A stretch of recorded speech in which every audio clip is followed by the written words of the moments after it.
question.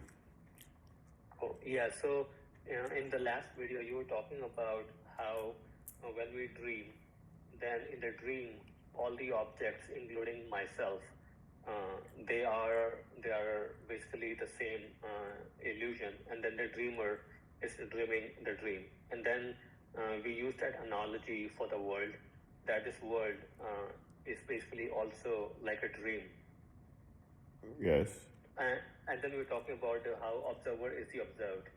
But one thing that I am not able to still figure out is, in the dream, I as a person is present in the dream, which I consider as an object, and then there are other objects. So in that sense, the person, which is me in the dream, and the other objects are the same, but the dreamer is still different than those. So so observer is not the observed in the, like in that example, because In which example? like in the dream, dreamer. Okay. And When you dream yourself in a dream, what is what is yourself made of? What is your dream self made of? yeah, it's basically imagination, right? It's mind, brain, or imagination. Let's just call it dream stuff. Yeah, it's a dream stuff. Yeah. Okay. So how are you not the same? So me present in the dream, that is of the same dream stuff that I can see, but the me lying on the bed dreaming, that dreamer is still different than the me in the dream. But it's also different than the bed that you're lying on, and different than the house that you're lying in. Yeah. So I don't understand the point. So I didn't say that like you were the same as your dreams. I didn't say you're the same as dream stuff. And also, it's just an analogy, my friend. It's just an analogy. So I didn't say that everything. Okay, first of all, it's a metaphor. It's an analogy. Dreams are like the real world in that they're constructed by the ostensibly by the brain and the mind. That's all. That's all that is. Now, if you want to step outside the dream, that's a whole different thing. I mean, that's an interesting practice. I mean, it's very. I'm not sure what the yield is, but it's very, very sought after. Right? To step outside your dream while you're dreaming and watch yourself dreaming. But I don't know that there's any yield. I've heard of it in a few places, but what does that have to do? I don't understand. Obviously, it's not the same thing. Okay, yeah, I was trying to apply that analogy in that observer is the observed thing, and in that I see. Well, you skipped realities, man. You jumped realities. There's the dream reality, and there's the dream of the world reality. Or I shouldn't say dream of the world. I just say the Maya, right? Reality. Yeah, yeah. And then there's imagining the world reality, and you keep going, right? You just keep going, but don't jump categories. Okay, got it. Okay, so that is just an analogy. It doesn't really apply as such. I need to contemplate more. Yes, there you go. Yeah, on that. Yeah. Okay, got it. So that's pretty much on that question. The second question I wanted to talk about was the faith thing that I mentioned on our chat on Twitter as well. Well, I didn't understand what you said. Yeah. So the faith thing has been mentioned a lot. The faith thing. The faith, yeah. So like even in Avatakam Sutra, they mention like I can just read a like a few lines. The flower ornament sutra. Yeah, right? The flower ornament scripture. Yeah. Okay. Now your question is going to be about faith. Yeah, it's going to be about faith. Yes. Okay. Tell me what the question is first, or if you want to read some Avatamsaka, Flower Ornament Sutra, I'm always up for that. That's great stuff. Yeah. But don't read it like you're going to dissect it. Read it like it's a poem. But go ahead. Like a poem. Well, of course, because words are never the thing, right? Yeah, yeah. Words are treacherous. So he says, so like these are like the last few lines. This is Last talking few about, I lines of think, what stage. part? Of what part? I think this is stage one. Page 1?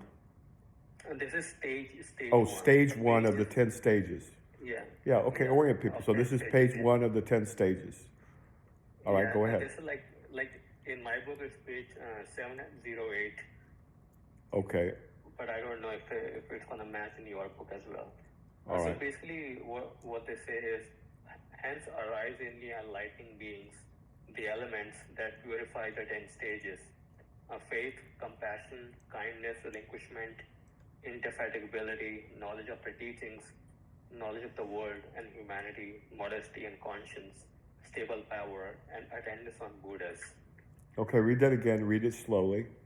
All right, and make sure each word gets its own little, little throne, a little space around it. Okay.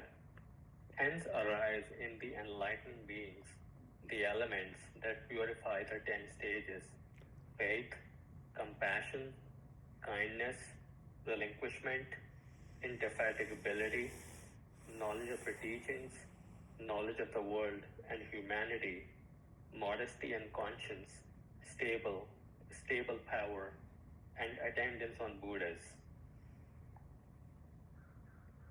Thank you. Yep. So here they mention faith, and even at the start of for the first stage, they mention that having faith on the teachings of the Buddhas, the person or the enlightened being basically moves forward. So the faith that they're talking about here, it doesn't seem like blind faith.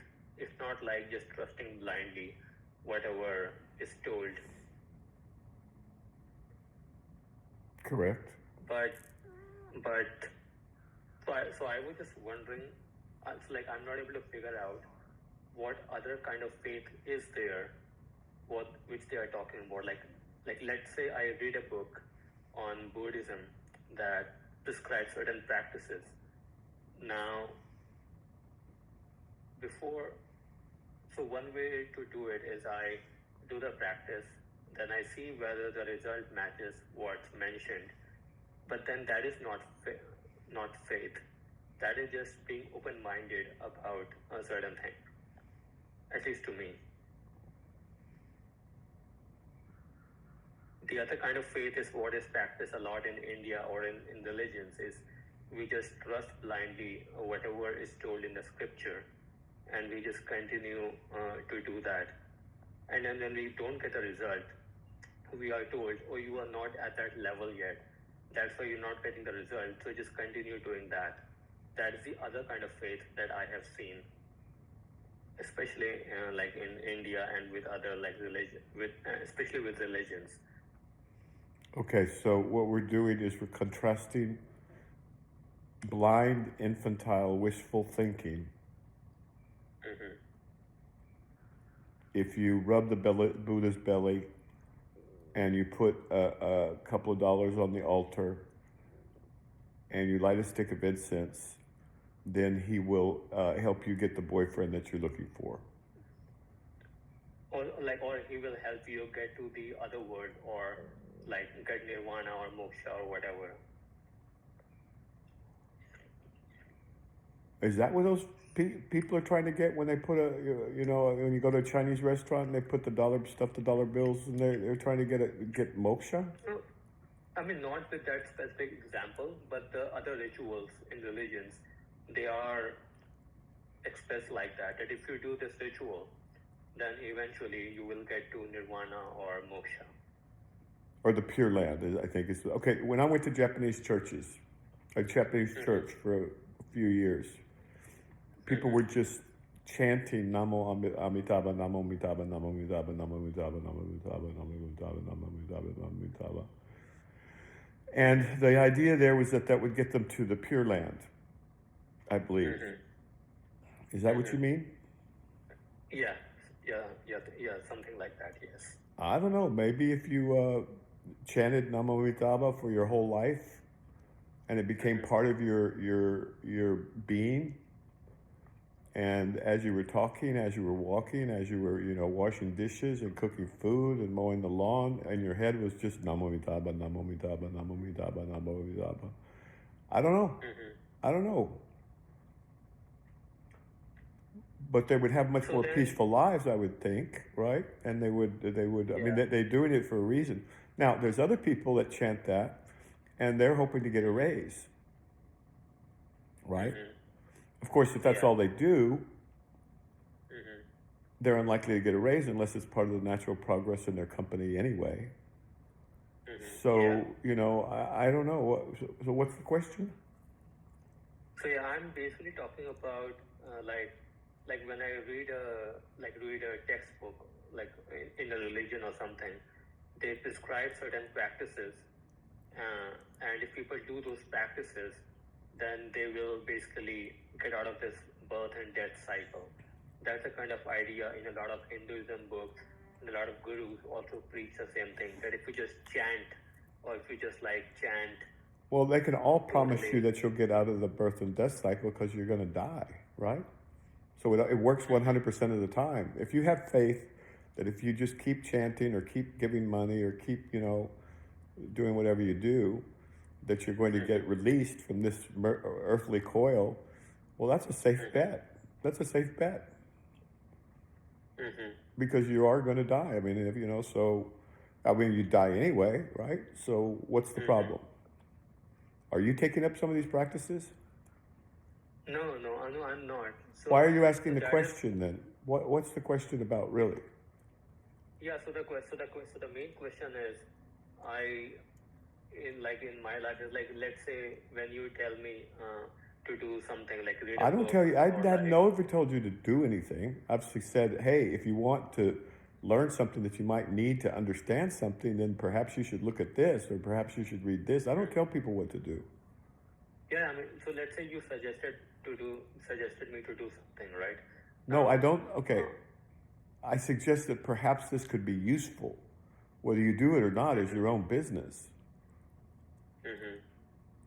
That's really important. The whole video was about how I can't do anything. It has to be done by you. I mean, all my faith in the world is not going to help you. All the practices in the world that I do are not going to help you. So what's the question about, really? Yeah, so the question is, when you... Why are you asking the question, is the question. Did I suggest that you use blind faith or something? No, it's not because of that. So the reason I'm asking is I'm basically trying to figure out why I'm not 100% dedicated or not doing the things 100%. And the usual reasons are laziness, distraction, a lack of devotion, lack of understanding, ignorance. There's 1,000 good reasons why society would keep someone from devoting themselves to the pursuit of truth. But I can tell you this much. I mean, truth is not something that. Okay, so if you're trying to get to heaven, I don't know, right? If you're trying to get to heaven after you die, I don't know about those things. If you're trying to get to truth while you're alive, then ask me some questions. So which one are you? Are you just trying to get what you want, or are you trying to get to the truth? So the reason I'm asking is, it's about getting to truth while I'm alive. Well, then now ask the question. I'm asking this question because I want to reach truth before I die.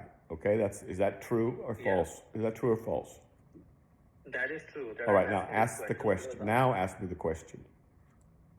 Yeah, so the question is, how should I take, how should I take things I learn from or I get to know from our discussions? Should I take those things?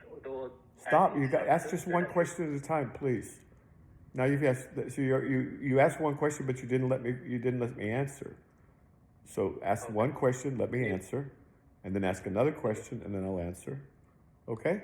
Okay. So the first question is, how should I take the things I learn or get to know from our discussions? You should take them extremely, I guess the word is lightly. They are simply fingers pointing towards the moon.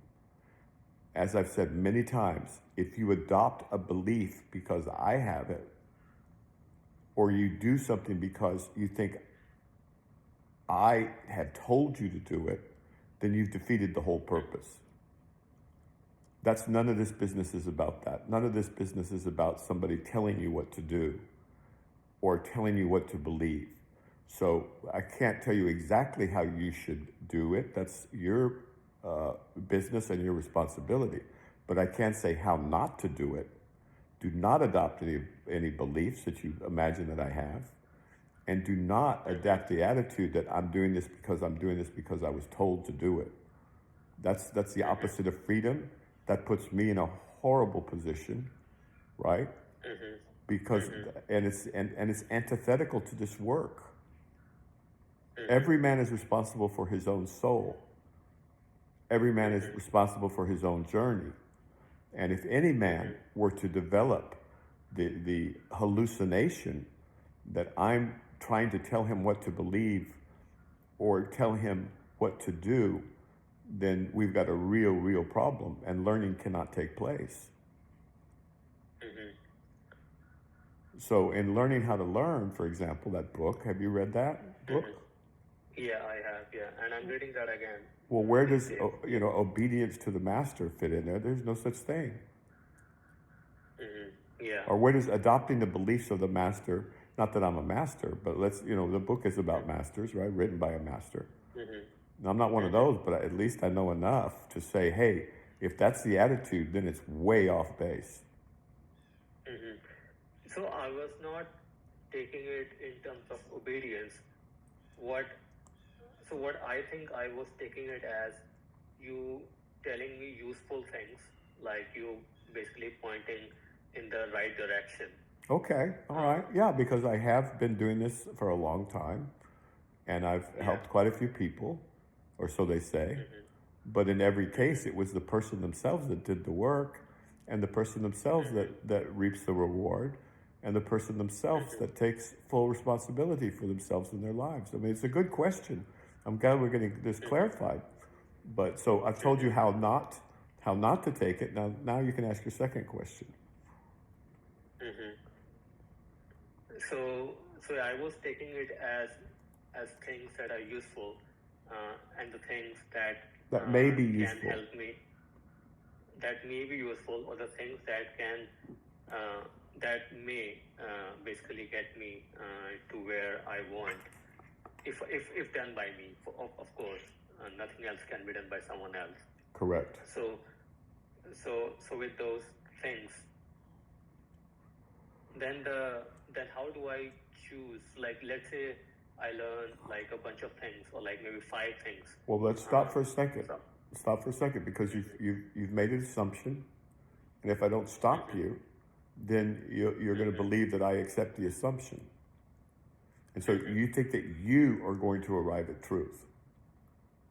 That's a big mistake and an assumption, in my opinion. I know it's an assumption, and it may be a mistake. You, whatever your concept of you is not going to arrive at truth. Because you, in fact, are nothing but an idea, a concept, an illusion, Maya, a belief. You because they gave you a name, and because you grew up in a culture, and because you learned a few languages, and you know a few skills, and you know other people who call you that name and speak to you in those languages, and have names for their cities and countries, you believe that's all real. But it's not real, except at the most superficial level of concepts, of the constructs of the mind. And truth wants nothing to do with these constructs. It has nothing to do with any of these ideas. Truth is reality itself. It has no. It's not made up of ideas. Okay. So when you say that you want to arrive at truth, I can tell you now, you will not arrive at truth. Truth will appear when you finally drop out of the picture. When you can see beyond the concepts, beyond the ideas. Yeah. So let's keep going, though. I just want to make sure that that point is clear. Yeah, I mean, you has to go away, or I has to go away Okay, before I fine. can arrive at the truth. Fine. Yep.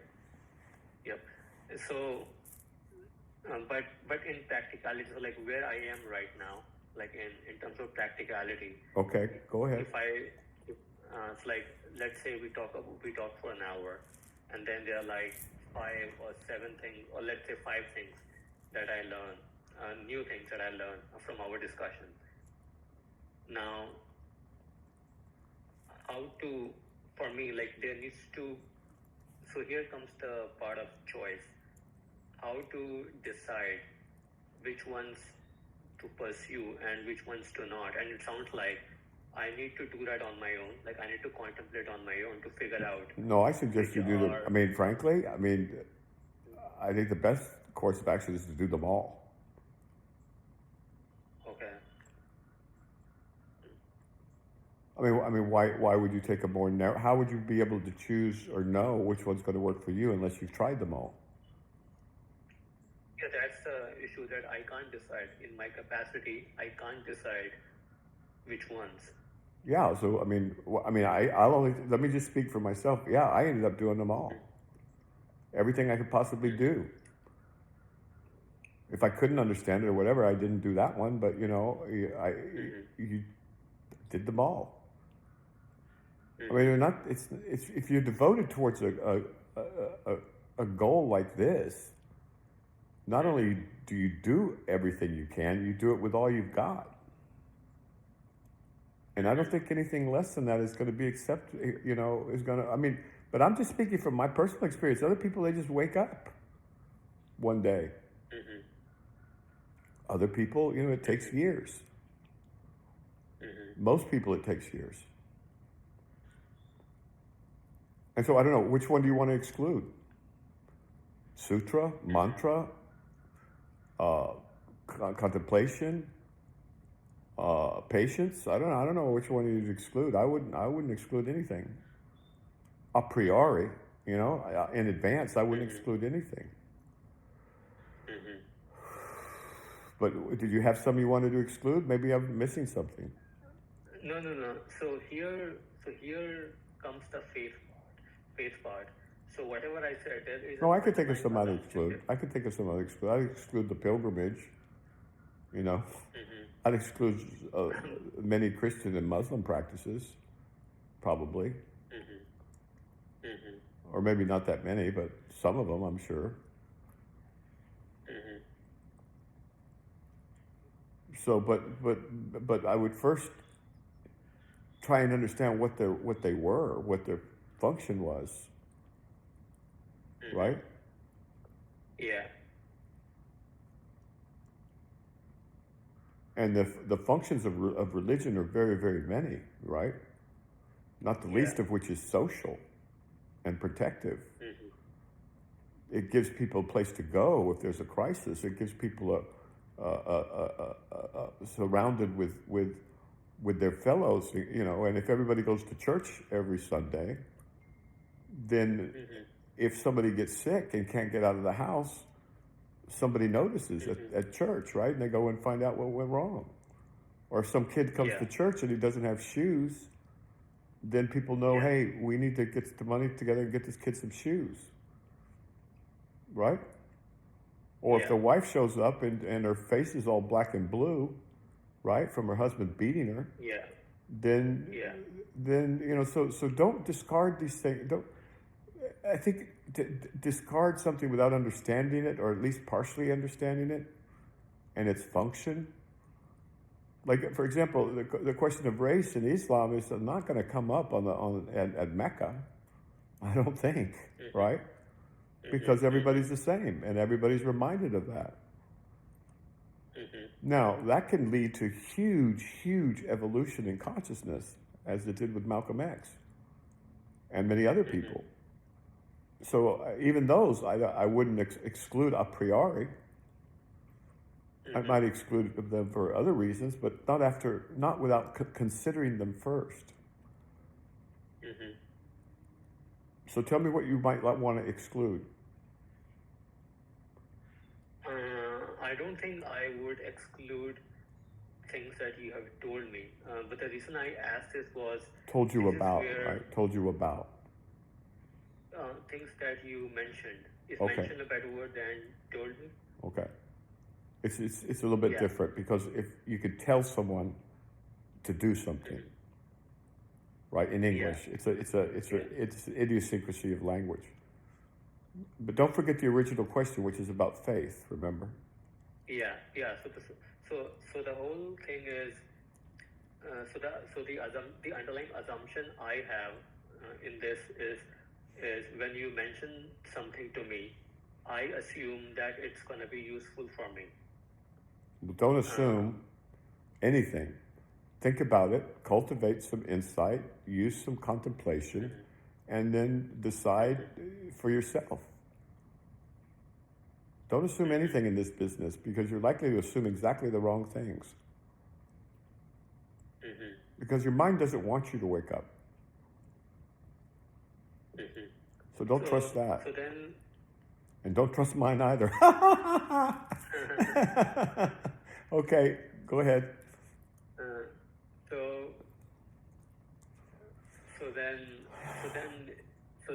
So then the tricky part comes afterwards. So like when I basically contemplate on it, I try it out, and it doesn't make sense to me.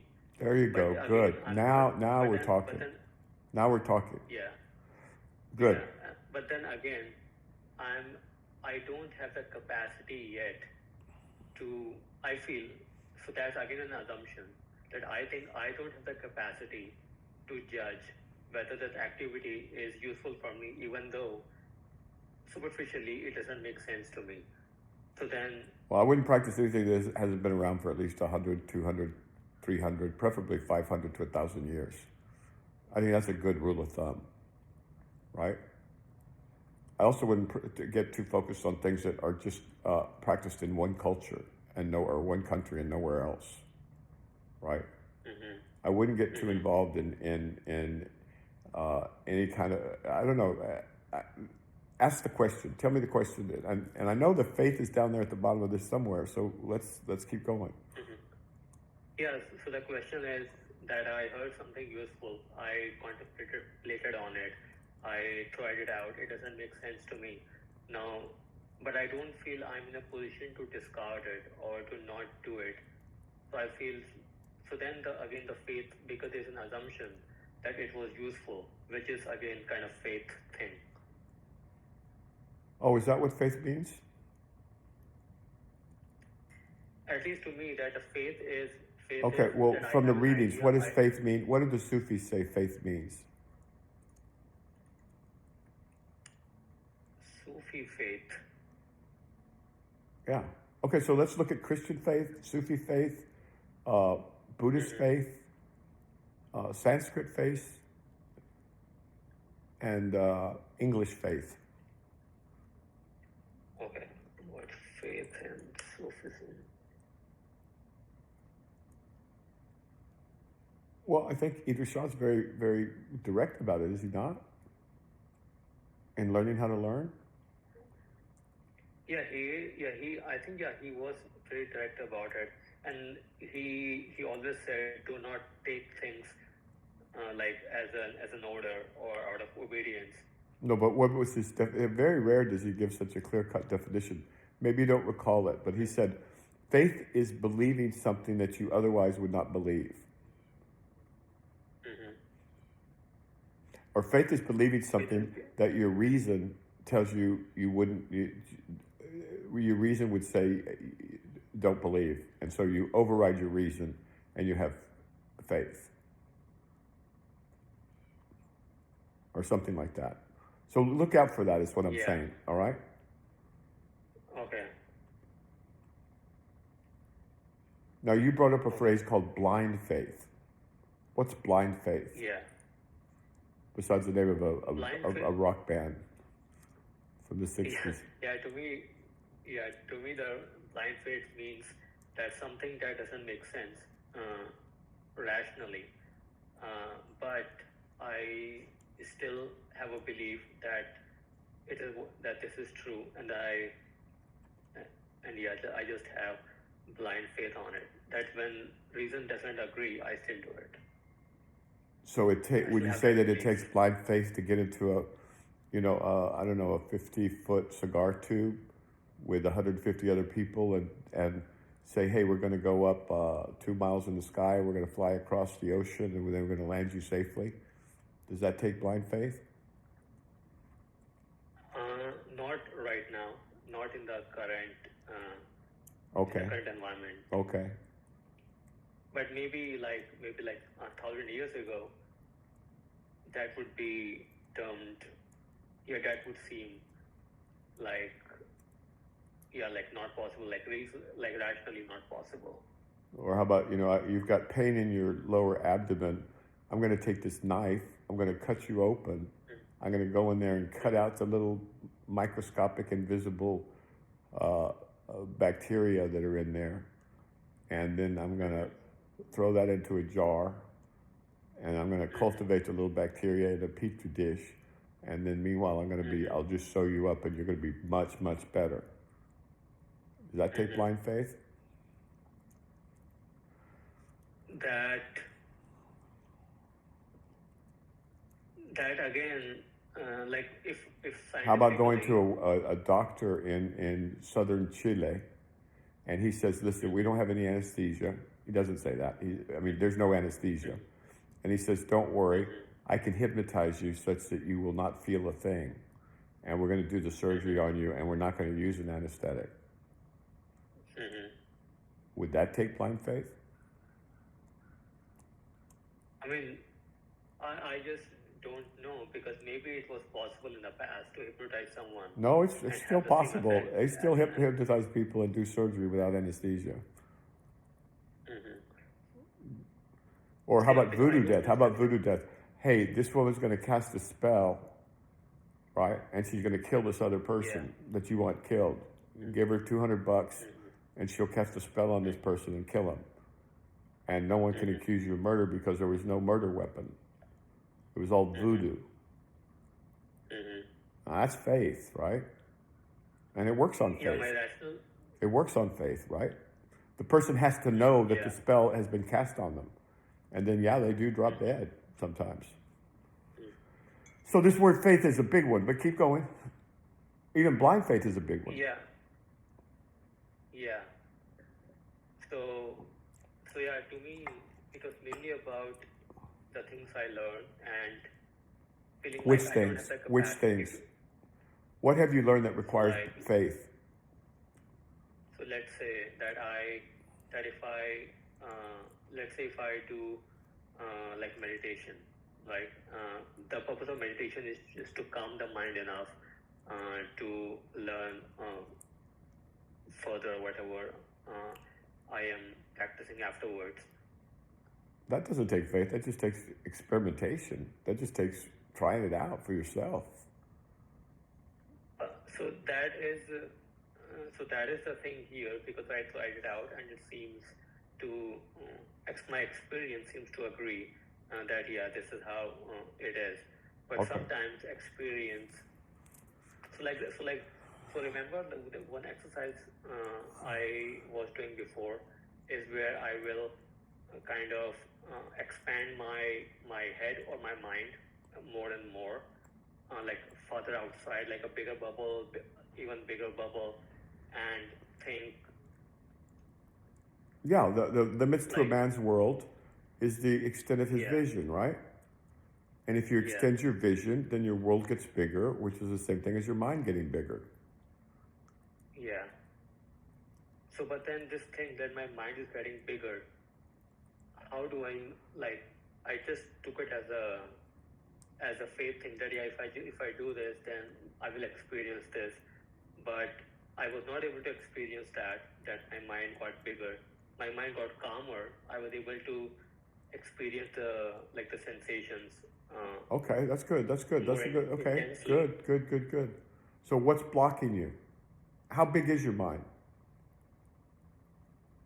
So right now, when I try to do it, I do is it's kind of a very vague feeling that okay, Well, I how am big stuck in is my it though? mind. To me, it feels when I do the practice, it feels infinite. All right. Well, okay. That everything Infinite's not big enough. that everything is inside me, but then I just feel it's an imagination I'm doing. Like I don't actually Who experience feels it's an everything inside imagination me. you're doing? I mean, look at quantum mechanics. Is that not imagination? I mean, we're imagining these little tiny particles that we can't see, and we're imagining they do this or that. I mean, what do you mean? And also, if you imagine your mind, what's the difference between knowing your mind is the size of the sky and imagining your mind is the size of the sky? What's the difference? I'm curious. So I don't know. I have never known my mind to be as big as the sky. Well, why not? Because that has never come to my experience that I felt that my mind was No, I'm aware of as that, but big as the why sky. not? I mean, it's true. So why has this not occurred to you? Because you have Something another must be belief. blocking You me. have another belief that's based on faith. Which You is have the faith mind in that your my mind belief that is. your mind is small as it fits in your skull. You have a very strong Yeah. belief in that, I believe. Is that not true? I mean, tell me if I'm wrong. So I have a belief that my brain is inside the skull, and I feel Good. that mind is something different. But I'm just open-minded about it. But I just don't know. I don't have the data that my mind is small.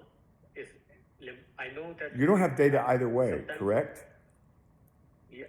Yeah, I don't have data either way. Yeah. So, but you have faith in one belief and not in the other. No, I don't have. Honestly, I don't believe that my mind is inside the skull. But then. Okay, well then I what's just the boundary yes. of your mind again? Tell me what the boundary, what is the limit of your mind speaking spatially? I can't. Yeah, I can't find when I close my eyes and I try Well, don't close your eyes, to. just open your eyes and look around.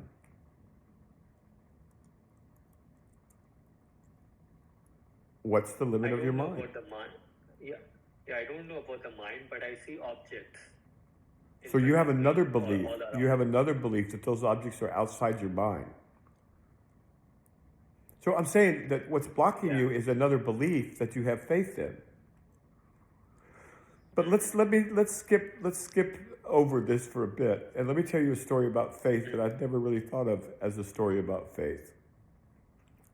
Mm-hmm. When I was about your age, somehow or another, through a number of circumstances, I cannot, for the life of me, understand how it happened. But I was living in New England, and I ended up in a small, fairly small group of people who were there for a teaching of the Dalai Lama. And it was quite a teaching, too. It was some kind of an initiation back in the old days when they did the whole deal. They did the whole thing. At any rate, at some point, the whole thing's a little bit blurry. Other parts are crystal clear. But there was one point where I was asked to stand, and there was this vow they wanted me to take that I was going to not only get to enlightenment, but then I was going to keep returning until all sentient beings on the planet were awakened or enlightened, right? And I'm going to myself, this is nuts. This is crazy. What are they talking about? I'm going to, first of all, I don't believe in reincarnation. Secondly, I'm talking about back then. At any rate, my beliefs don't matter. So don't get any ideas. Anyway, so they want me to take this vow, repeat after them, and I think it's a translation, but they're doing it in Tibetan or Sanskrit or something. I don't. It's all just a blur to me because I know nothing about anything about regard to this. The whole thing was just shocking to me. And I'm standing there, and I'm thinking, oh man, if my Christian parents or my grandparents in heaven or whatever find out that I'm taking vows that are not Christian or whatever, I'm going. I was all full of fear and all kinds of other stuff, right? I'm violating, the Christian way, and I'm going to hell, and all this. All these things flashed through my head. But then at some point, I said, well, this thing is ridiculous. And I really didn't want to disrupt the proceedings by saying, no, I think I'll just pass on this, right? Although, in retrospect, I'm sure they would have been fine with it. It'd be like, okay, no problem. They're not like the Abrahamic traditions. But anyway, so something clicked in me, and I said, well, if it's that ridiculous, it's not going to hurt for you to just take the vow. So I had enough faith in their goodwill. And I had faith that they weren't going to harm me.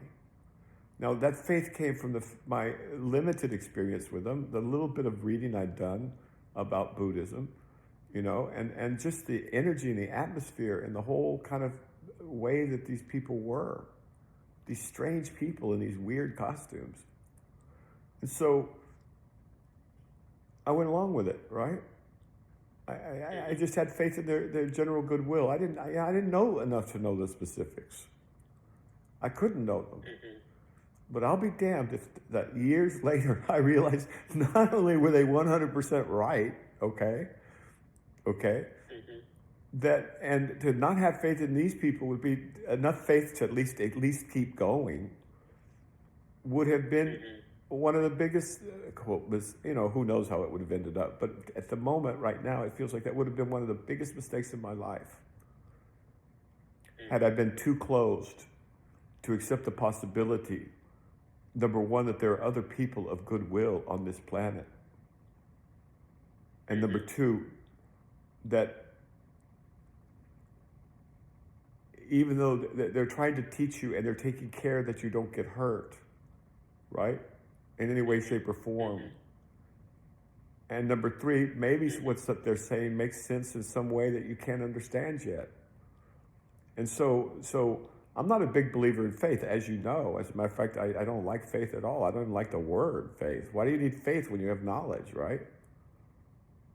That's my motto. Don't use faith, use knowledge, right? With a capital K. Yeah. Don't seek faith, seek knowledge. But see, the word faith can mean many different things. And in this context, I think it's more like trust, right? And again, so we're speaking about Buddhist trust, but then going back to the Sufis, those magnificent psychologists, right? They say those who cannot trust are themselves not trustworthy. Now, I didn't believe that for 1 second. I'm a highly trained, psychiatrist, a psychoanalyst, all this and that. Whoa! I'm the dog, man, or whatever. The big dog when it comes to psychology. Well, boy, was I wrong. And so what I learned from these people was that I need to have a little bit more humility. And that, in fact, what they say about people being unable to trust or themselves untrustworthy is true a lot more often than it's not. The other thing they taught me, they said, look, if somebody doesn't have a sense of humor, just run the other way. Now, I didn't learn that from my schooling, but man, I should have. Do you see what I'm saying? And so people earn trust also. They say, well, wait a minute, it's a strange thing. So trust and faith, and these things, I can't put them into words, and I don't think you can either, really.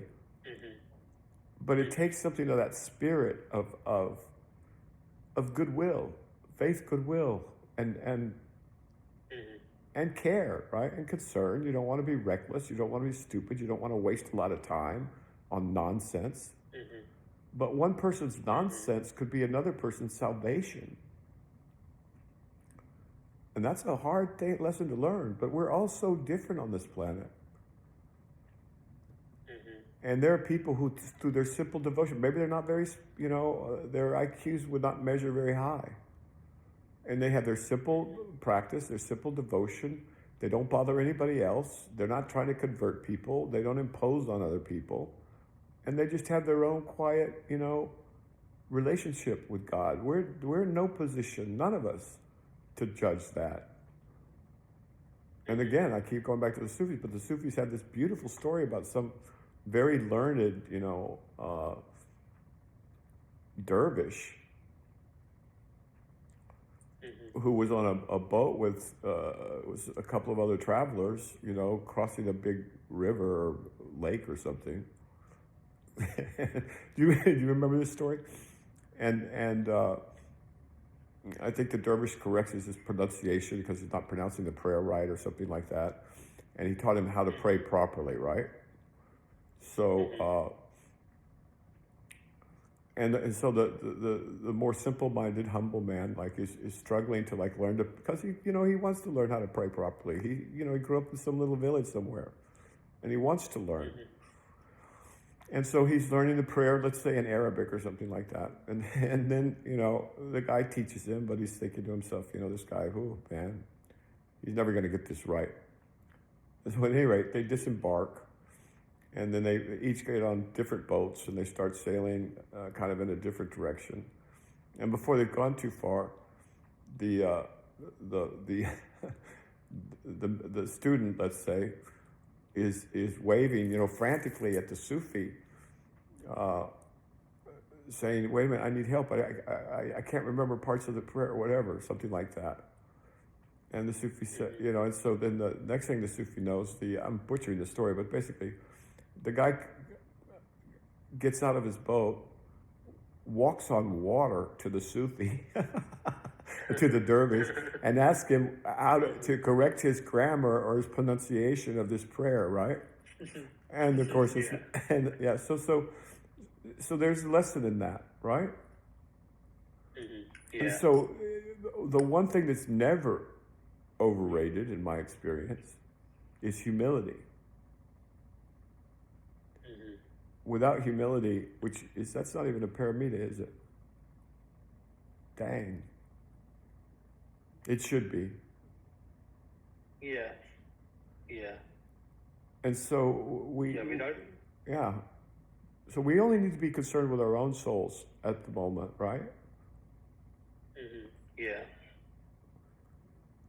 Our own journey, our own learning. And if we stray too far from that, I think that's time most likely wasted.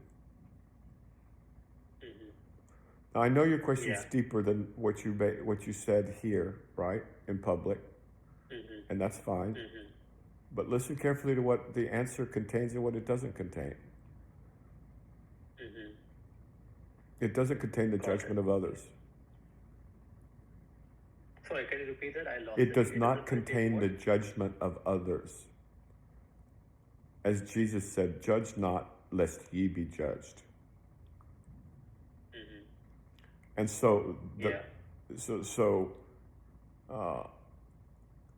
blind faith is a loaded term, right? Yeah.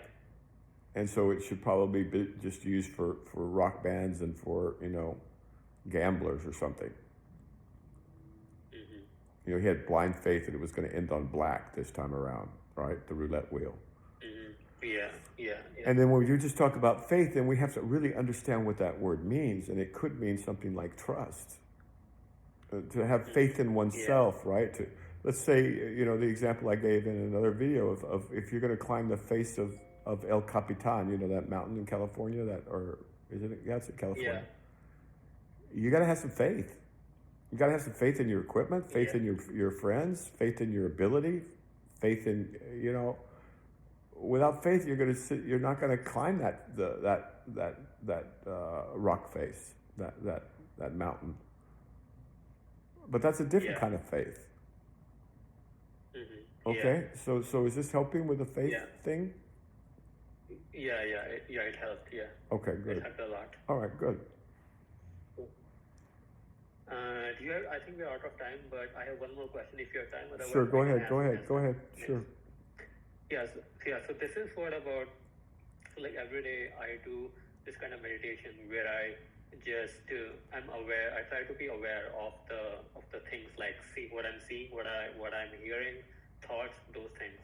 And what I noticed was sometimes when I'm like aware of what I'm hearing, sometimes that hearing is like when I hear a word, a meaning kind of intuitively kind of I understand the meaning of the word, and but just keeps on going, like the awareness just keeps on listening and understanding.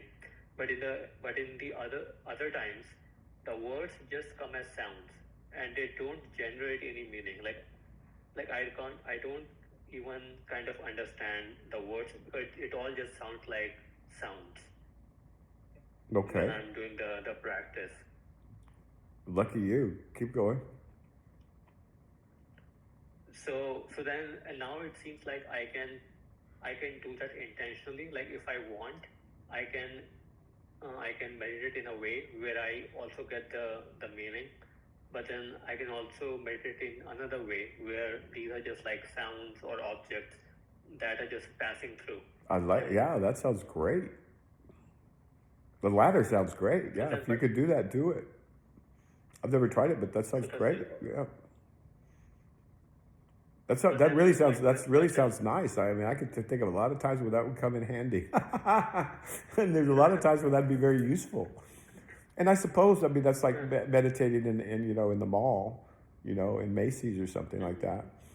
But yeah, I would say, yeah, if you can have the stimuli pass through you and not register, that's that could come in very handy someday. And it sounds also like a good practice and something that's would be in the column of mastering mind, right? That means that people might not have power over you that they would otherwise. So I would say write that one down and yeah, practice it and see how far you can go with it. That could be very, very handy. got it. Yeah, because I wasn't sure which one is the kind of right one. So I do both. Well, good to ask. Yeah. Good to ask. But in my opinion, the second one is the one that really is where the action is. Got it. Okay. Because your brain has been conditioned so deeply and hard that it's very hard for someone to say, kangaroos hop over the sticks and stones on a hot summer day, and you be able to block out the content, right?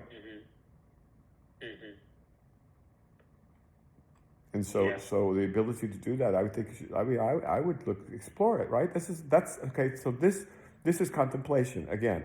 This is what it's about. You explore your own mind. You discover things on your own, and you explore them. You become the scientist. You become the explorer. You become the adventurer. You're the journeyman. You're the journeyer, right? You're the wayfarer. You're the humanity that's struggling against its harness, right? You're it for all of us in ways that you don't know yet, right? And so yes, have some faith in yourself and your own capacity. The books are just a starting point, right? And everything I say is just a starting point. But the name of the game is an adventure, and you're the adventurer. No one else can do it. So that's what heroes are made of. And so, that keep it up. Who knows what you'll discover? Every mind is different. Got it. Okay? Good. I like Yeah. that. I like that a lot. Yep. Okay? Okay. All right. Got it. Take good care. All right. Ciao. Cool. You too. Bye. Thank you. Bye. Bye.